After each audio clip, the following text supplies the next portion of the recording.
We are constantly hearing about developers making games not for real consumers, but modern audiences who they believe will buy their products, even though that audience doesn't exist. And we've heard a lot about companies hiring diversity councils to boss them around and instruct them on what's too offensive to be put in a video game. And the same thing is happening with Dead Island 2 now.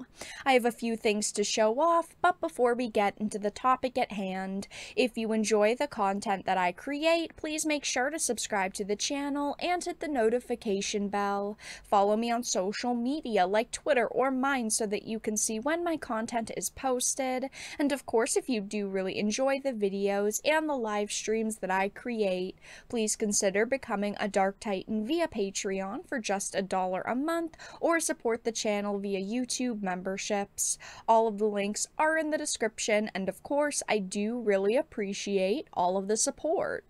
So this is a Bounding into Comics article. It says Dead Island 2 developers took advice from a diversity council in order to avoid stereotypes that could be deemed hurtful. Of course, developers listening to people that just want to boss them around so that they hopefully don't get canceled. I get that developers and companies are afraid of people canceling them. They're afraid of putting out content that's going to make people mad and potentially boycott their games. But I personally am sick and tired of seeing games released that have been sanitized so that developers don't take any heat over content that could be deemed offensive by a handful of people. It says the developers, Dambuster Studios, revealed Dead Island 2 was created with their diversity council offering advice to avoid hurtful stereotypes. Now, obviously, this is a game for adults. I mean, Dead Island 1 was rated M for mature, so you'd think that anyone playing this title really wouldn't be that offended by a couple of jokes here and there being placed into a game.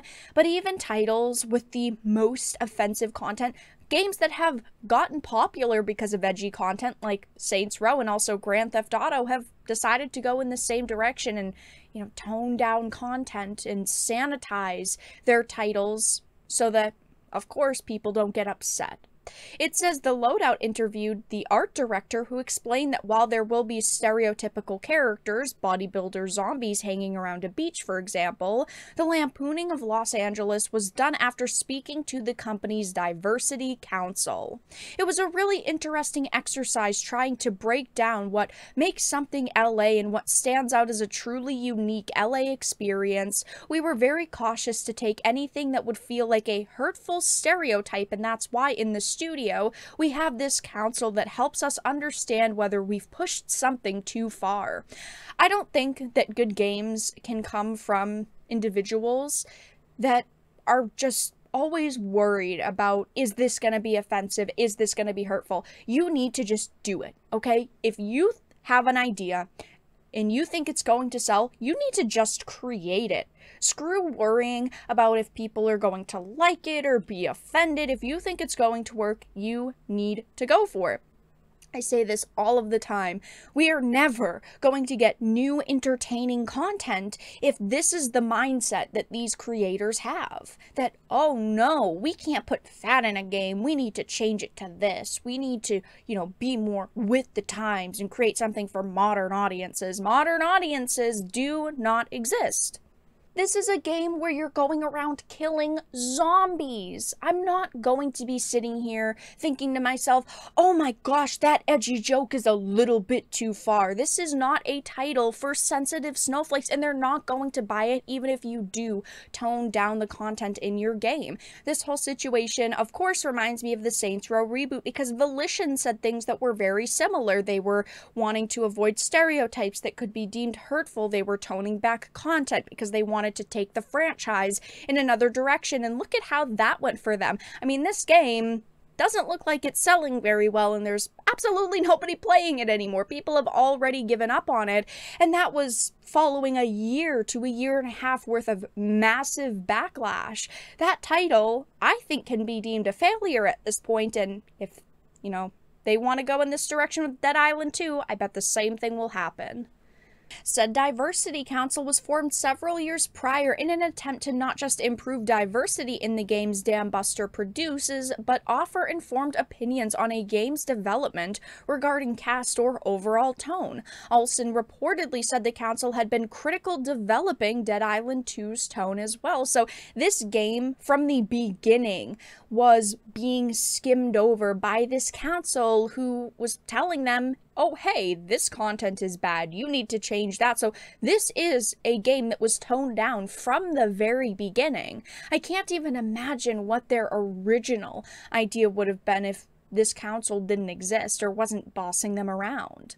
It says the council has worked very closely with us to make sure we're pushing out a good tone because we want to make sure that we bring Dead Island 2 into the 21st century, he declared, unintentionally echoing other studios' comments on developing games for modern audiences. We want to be contemporary and we want to be representative.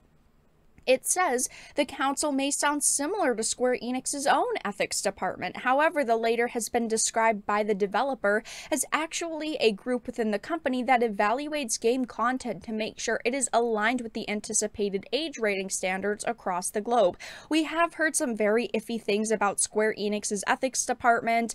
They've tried to clarify it over the years. It still doesn't sound that great, but it sounds a little bit better than what is going on with these Dead Island 2 Developers Council.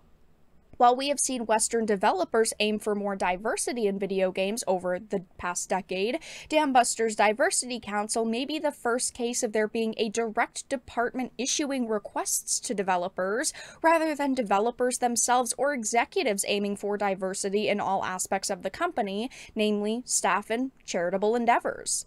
It says the move may be somewhat surprising, especially for publisher Deep Silver, haha, wink wink, seemingly trying to repeat history with their last major release, which of course was the Saints Row reboot I just referenced.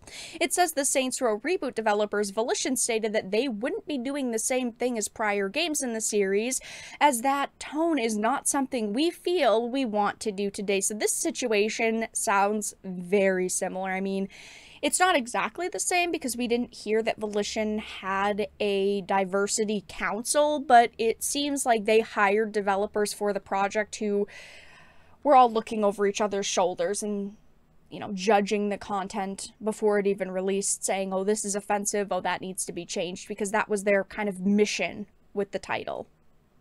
We are still a long ways away from this title releasing. Maybe it'll come out and it'll be fantastic. Maybe we will see more gameplay footage and we will all go, wow, you know what? Our worries were for nothing. And that would ultimately be awesome. I want games to come out and I want them to be good. But unfortunately, it just sounds a little bit too similar to the Saints Row reboot, and I am not going to support a game that is similar to that. But that's all that I really had to discuss in this video. If you found this video important and informative, please make sure to give it a like, share it, and subscribe to the channel. And of course, if you didn't, make sure to give it a dislike. I appreciate your support either way, but I will talk to you all again in the next video really soon.